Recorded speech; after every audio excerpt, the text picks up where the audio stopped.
these kids want to die. And the reason they want to die is because they're teenagers, and when you're a teenager you're supposed to want to die, but that death is supposed to be metaphorical and spiritual. Your childhood has to die so you can become an adult.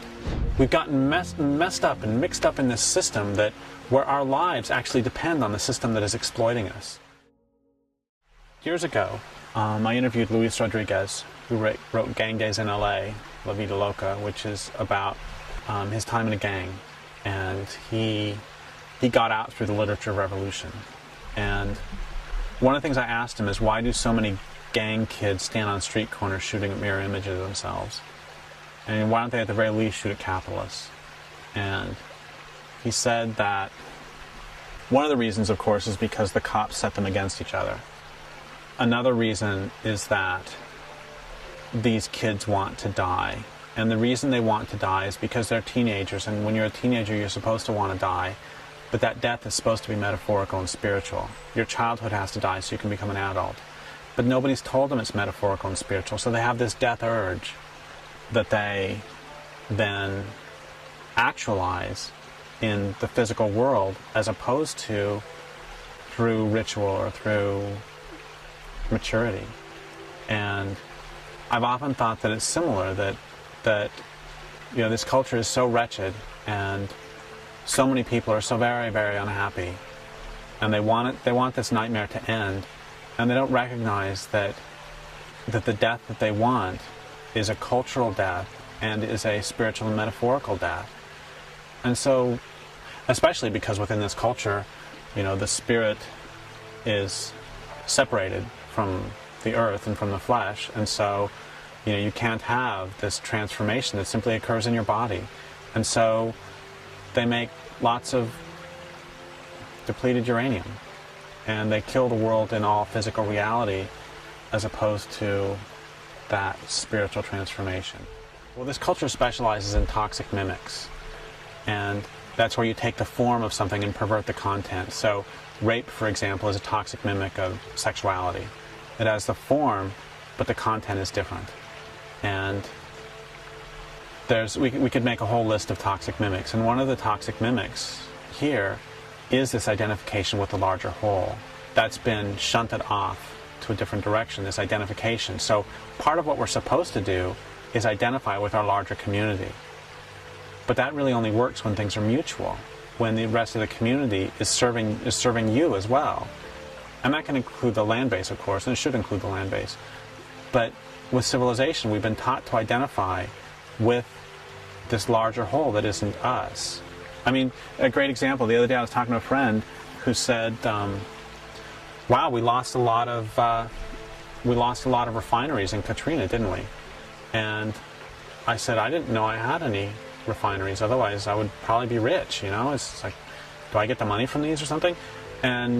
Or I have another friend who called me a while back and said, how much longer do you think we're going to be in Iraq? And I looked around and it's like, I thought we were in Northern California. And he's like, no, Derek, how much longer do you think our troops are going to be in Iraq? I said, I got troops? Oh, that's great. Can I tell them to go blow up a dam for me or something? And it's like, this is why I only call you about once a month, Derek. And so I think we're taught early on to identify with the system. I think that's one reason why we identify with it. We're taught all the time, we're doing this. It's like, you know what? We're not doing this. We're not deforesting. I'm not deforesting. I'm not doing it.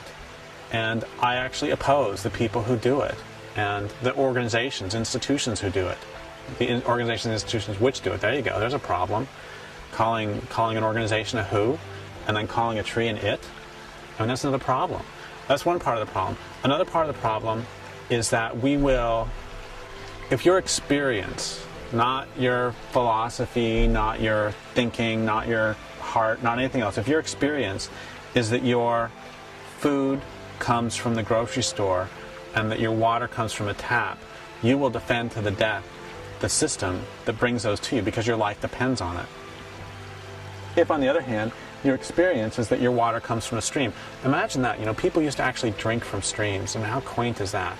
And if your experience is that your water comes from a stream and that your food comes from a land base, you will defend to the death that stream and that land base, because your life depends on it. But we We've gotten messed up and mixed up in this system that where our lives actually depend on the system that is exploiting us. And another way to ask this is, why do so many victims of abuse stay with their abusers? Because they're identified with the system, and they've been taught since early on that everything is about protecting that system. So it's the same. The system is abusing and destroying us, and we've been taught from very early on to identify with that system. Because if we identify with the system, then we're fighting us and it, as opposed to simply fighting it. And that's much more difficult. I realized as I was writing the newest book, Endgame, that I'd been bashing civilization for probably 10 years now, and I'd never defined it. I didn't know what I was talking about. And so I define it in that book as a way of life characterized by the growth of cities. And that definition is defensible both linguistically and historically. Civilization comes from kivitetas, which means state or city. And historically, that's pretty much where most people start civilization, is the rise of cities. That's great, Derek, but what's a city?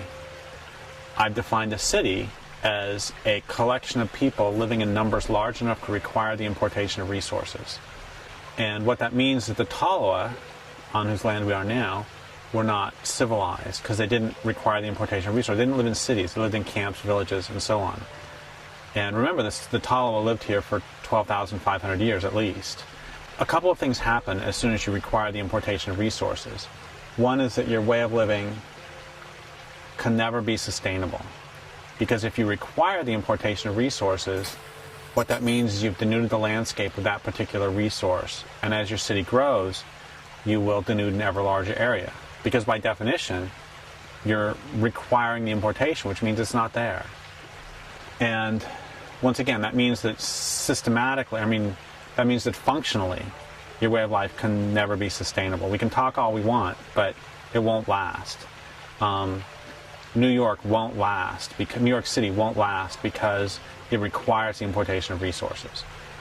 The other thing it means is that your way of life must be based on violence, because if you require the importation of resources, what that means is that trade will never be sufficiently reliable, because if you require the importation of resources and you need a particular resource that you are going to try to trade the next village over for, but they won't give it to you, you'll take it because you require it. It's not some resource you want. It's not, trading shells for buffalo robes. Instead, you require it, which means we could all become just the most enlightened beings in the entire planet, and it wouldn't matter. The U.S. military would still have to be huge, because otherwise, how are we ever going to get our access to our oil that's under somebody else's land?